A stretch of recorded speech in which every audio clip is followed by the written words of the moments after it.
Oh, I'm hoping there's nothing wrong with the video because it said trying to record and then that popped off and here I am. So uh, hopefully I'm on.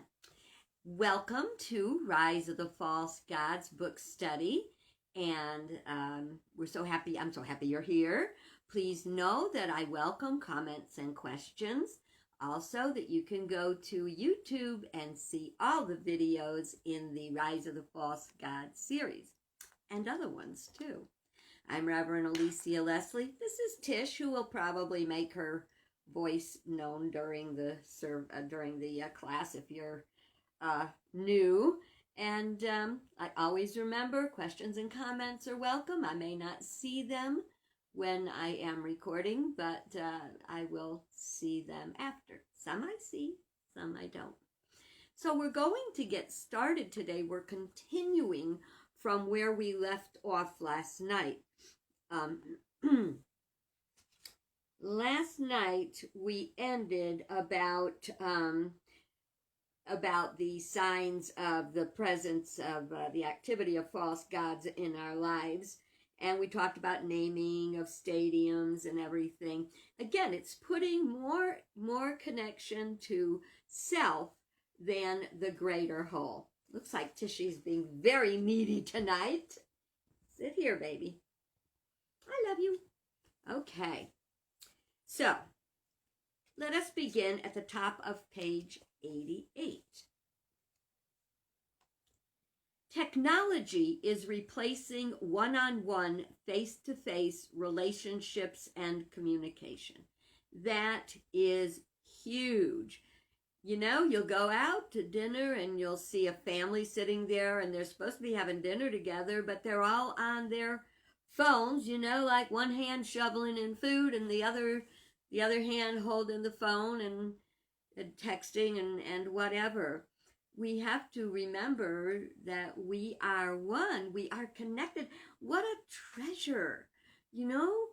The one thing I am so grateful for that God blessed me with was the awareness of the passage of time, how quickly kids grow up and stuff like that. I enjoyed every stage of my kids' lives and ages and everything. And fortunately, I didn't wish them older. And now they're in their 50s, and I still don't wish them older.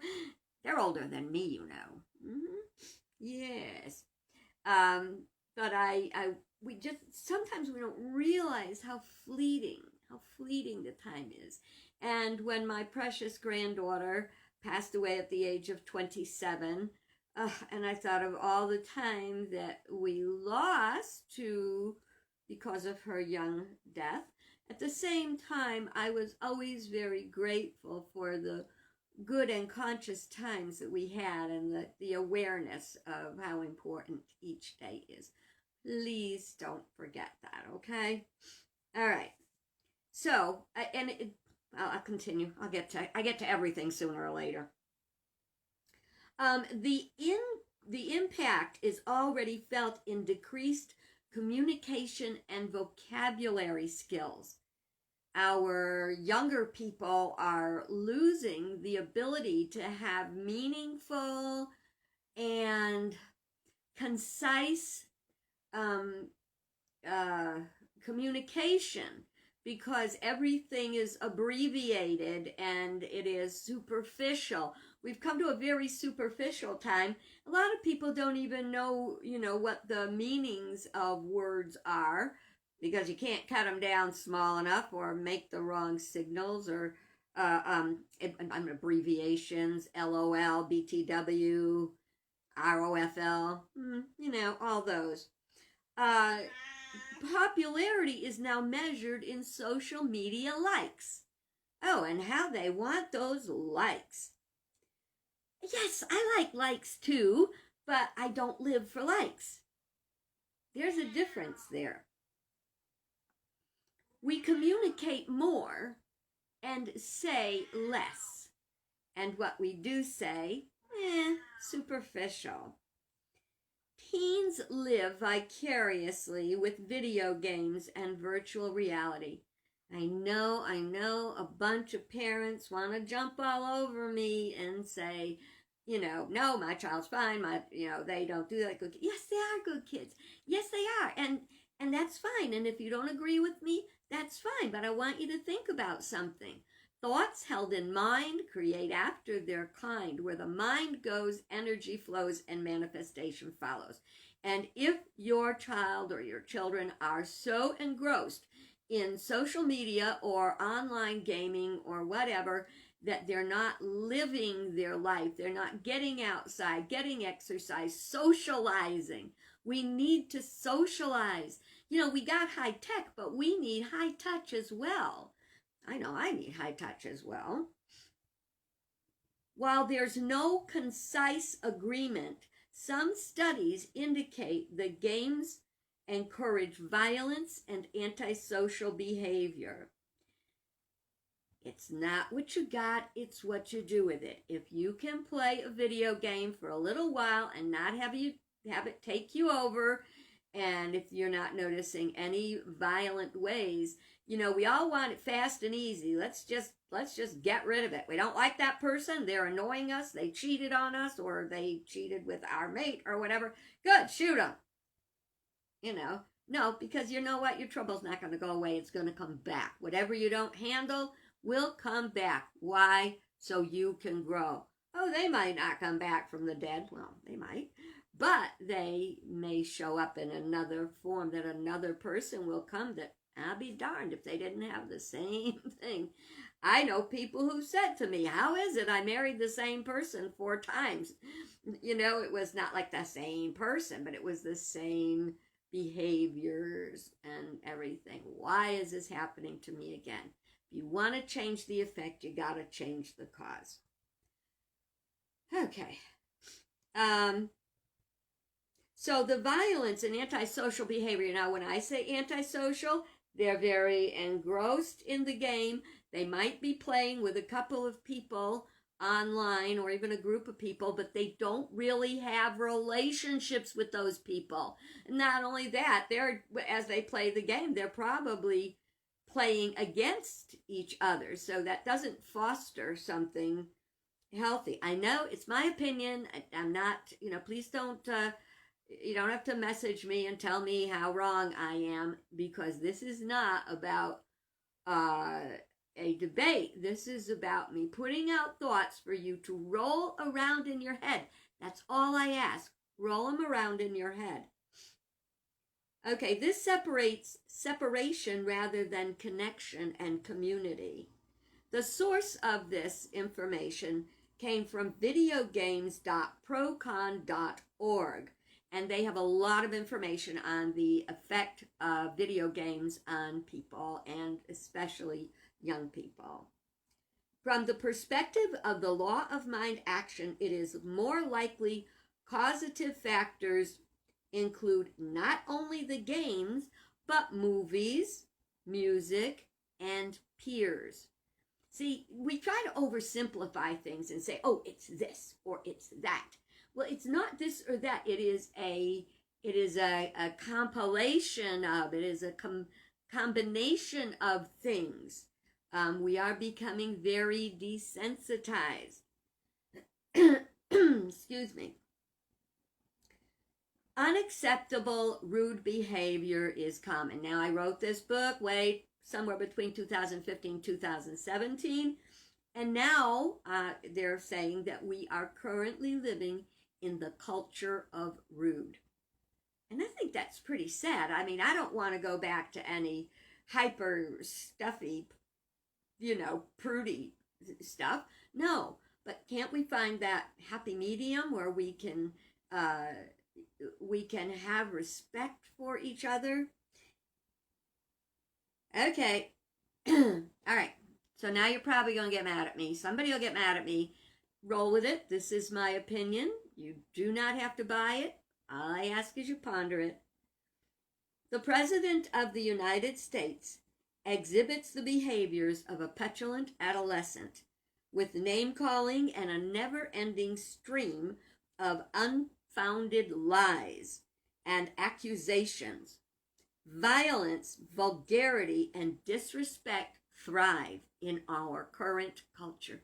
God, I wrote this almost 5 years ago, and it's gotten so much worse. Someday somebody will look at this in, 10 years. What will they see came from this point? Especially with the very questionable and insane things that are going on right now as this president refuses to concede that he lost the election and is doing some very bizarre behaviors that are encouraging violence in people. So let's just please hold that in our prayers. And, I'm really sorry if you disagree with me, but I don't know how anybody cannot look at this and see it. And if it were in a movie, you wouldn't believe it. This is how far we have come.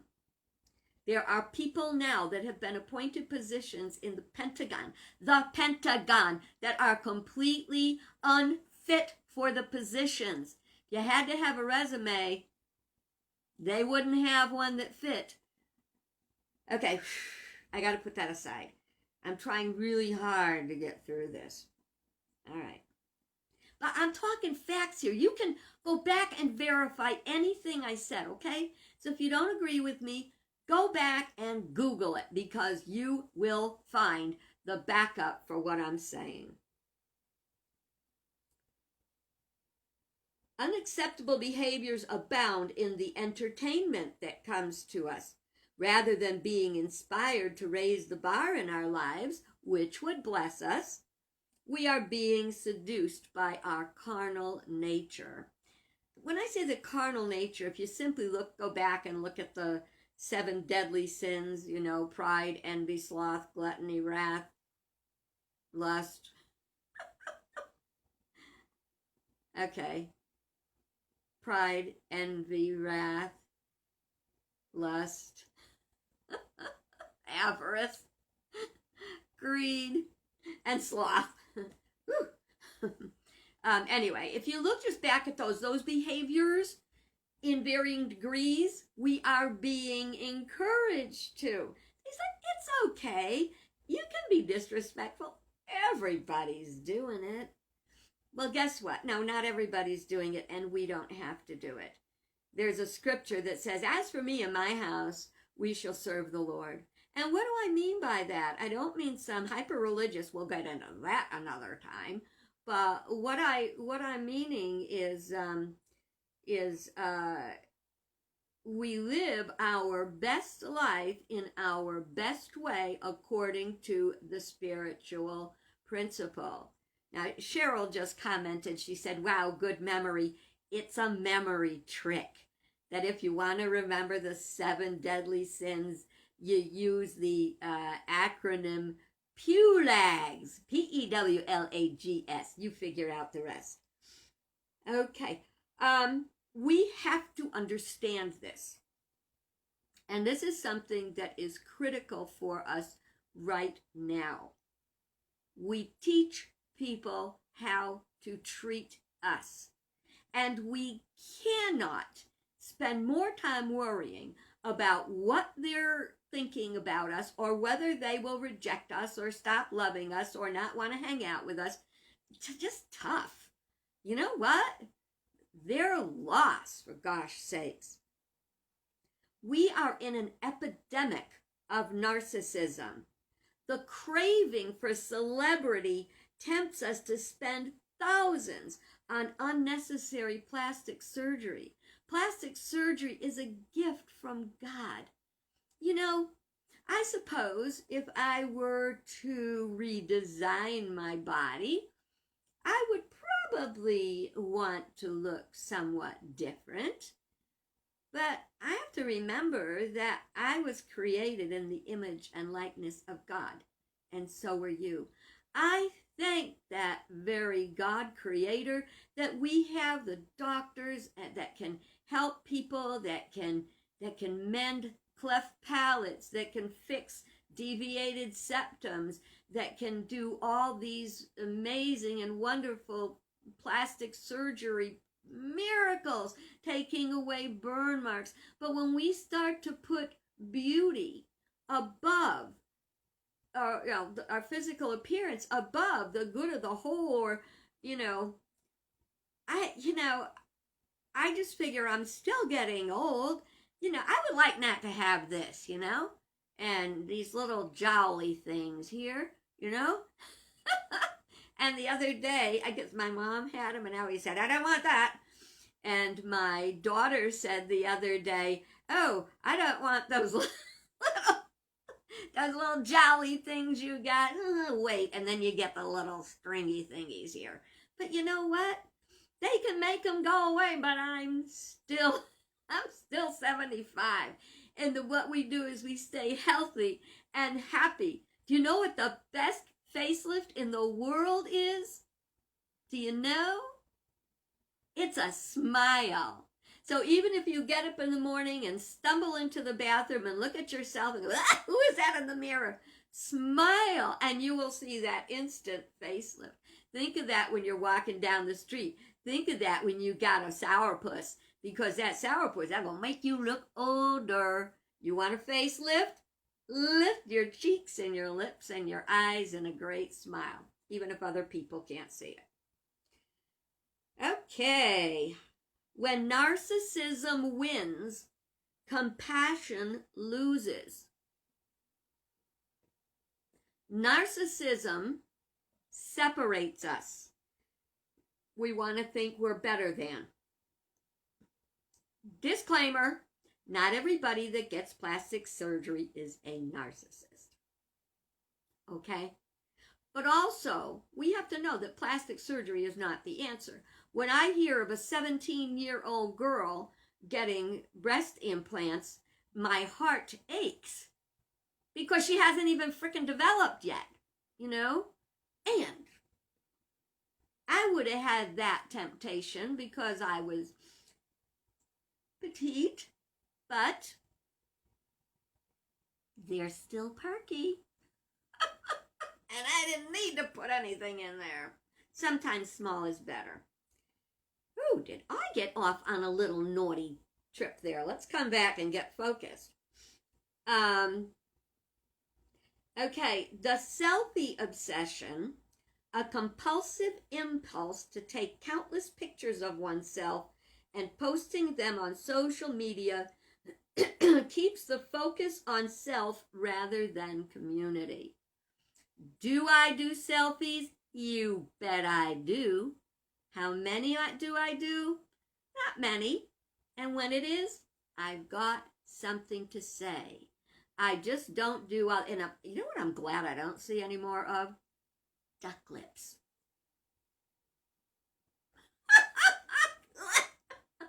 But the obsession with self and getting the notice and the likes on social media, it's just not what's really important.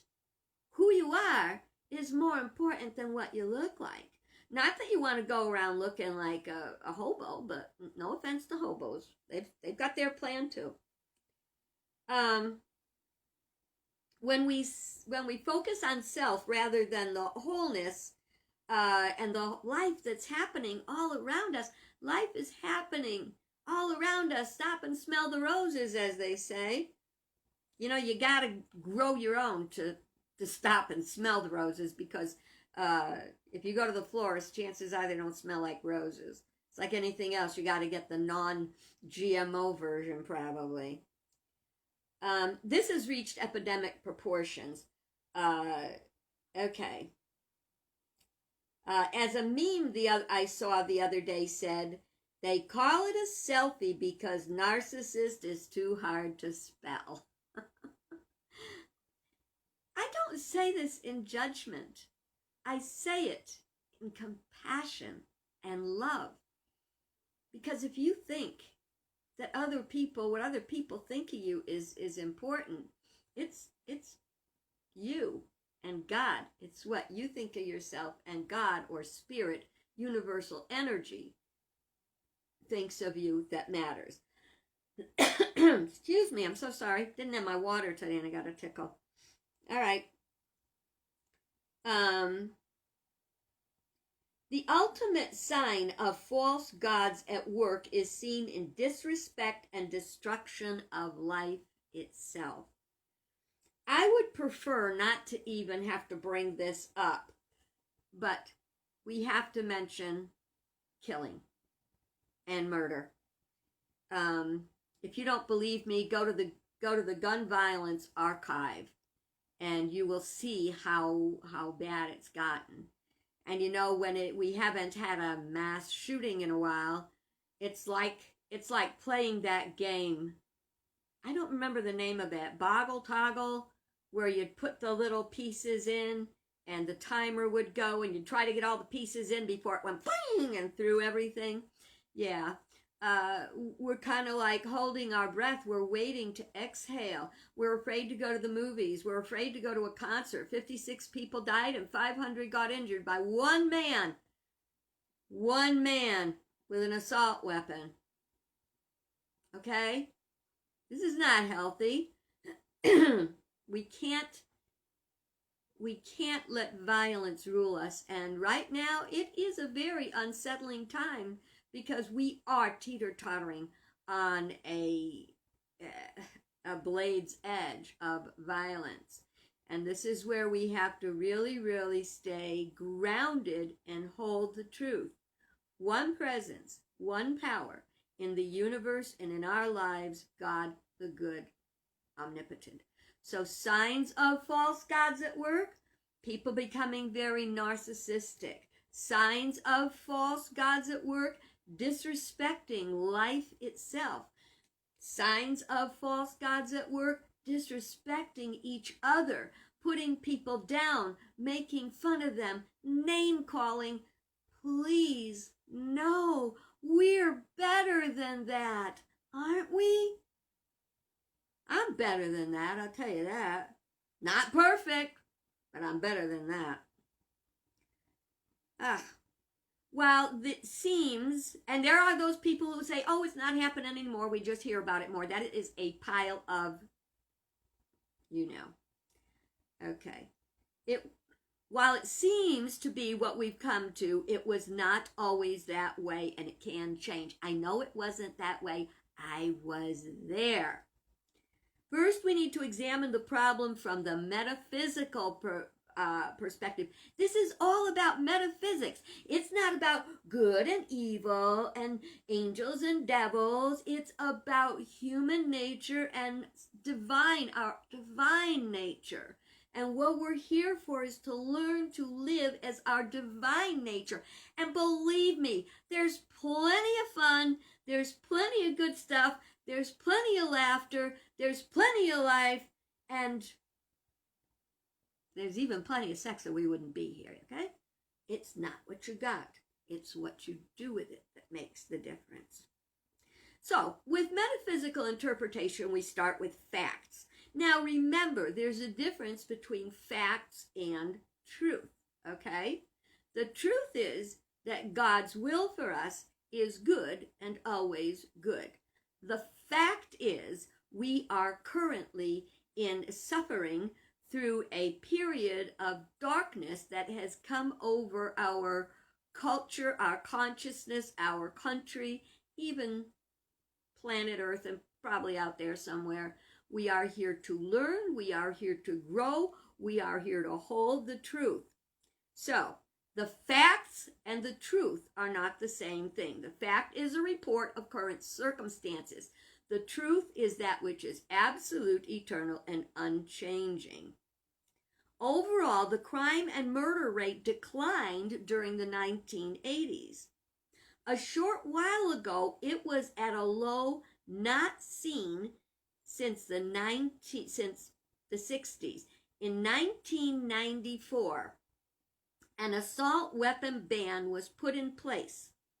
The intention was to reduce the frequency and lethality of mass shootings. In 2004, the ban expired. According to an MIC Network article by Alison Durkee, published in February 28, 2018, since that time, mass shootings increased over 239%. Is that telling us anything? In February 2017, Trump rolled back an Obama-era restriction that would prevent gun sales to individuals with mental disorders. And in December 2017, the House passed legislation to allow concealed carry across state lines. That means even if you feel you're safe in your state because you have gun control laws, forget it. And I don't like to say gun control laws because then people get all crazy thinking we want to take the guns away. We don't want to take the guns away. We want responsible gun ownership. And we do not need assault weapons in our streets. They are for war. They are purposely for killing. And don't let any hunters tell you that they need that for hunting. Because when you hit something with an assault weapon, the meat is destroyed. Okay, let's just get real here. Facts, truth. Okay. Look at what we've gone through recently where people in Michigan were storming the governor's office with assault weapons and high capacity rifles and things like that. Because now we don't have just concealed carry, we've got open carry. And that does not say a lot to me about having a good degree of spiritual development going on. The current leadership flatly refuses to consider putting restrictions on assault weapons or even outlawing bump stocks, which turn a semi-automatic weapon into an automatic weapon, capable of firing quickly and repeatedly. We can no longer go to a movie, concert, church, or even school without fear we might be murdered. We appear to be in a losing battle since the National Rifle Association and gun manufacturers are in cahoots with politicians. By the way, since these folks, people like the NRA, gun salespeople, they love it when these things come up because people get all freaked out about somebody taking their guns and go out and buy more. This is very troubling. Remember, do not call yourself a Christian and talk about gun violence on anyone else and talk about, the coming whatever. Those are fantasies. Those are not the truth. We are meant to love our enemies. Yes, there are times we need to defend, but you don't defend with an assault rifle. These things are all escalating because of the law of increase. The more we think about something, the more attention we give it, the more energy we give it, the more it grows. There's a delicate balance between focusing on something and being in denial. There's an old chestnut about a lunatic in hell. When I say lunatic, that's what people call unity, people that practice unity and practical Christianity and positive thinking and positive prayer. And it says, a lunatic in hell says, there is no hell and I'm not hot. Maybe they're not. Think about the guys, Meshach, Abednego, Shadrach, Meshach, Abednego. Yes, in that fiery furnace, and they came out not even smelling of smoke. Interesting, isn't it? Okay, without throwing up our hands in dismay, it's more important than ever to learn, live, and share universal principles of truth that will put an end to the bloodshed and insanity. Because this is insanity. Unity teaches positive prayer and practical application of the teachings of Jesus and other spiritual leaders that teach universal principles. Principles are universal. It's not like music only works for these people, but not for those people. Music is based in principle, musical principle, and therefore it works anywhere, anytime. Same thing with spiritual principles. They work anywhere, anytime, everywhere, every time. We must begin to maintain the mind of peace that precedes all healing. We must continue to pray and meditate as it works for us. I'm not telling you what church you got to go to. I'm just suggesting. No, I'm encouraging. Lift up your mind. Jesus said over and over, lift up your eyes. Don't look at what's down here because that is the realm of appearance. Lift up your eyes to a greater potential. We can do it. An eye for an eye and a tooth for a tooth is not for us. Said, let's see, revenge is mine, saith the Lord.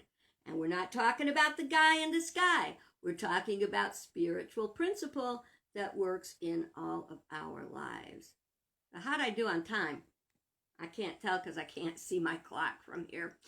Anyway, I hope that tonight was good for you. Tomorrow, we're going to be picking up on page 90, and we're going to be looking at how we can apply everything we talked about to this point and look at it in how it acts in our daily lives. 10:32, I did great.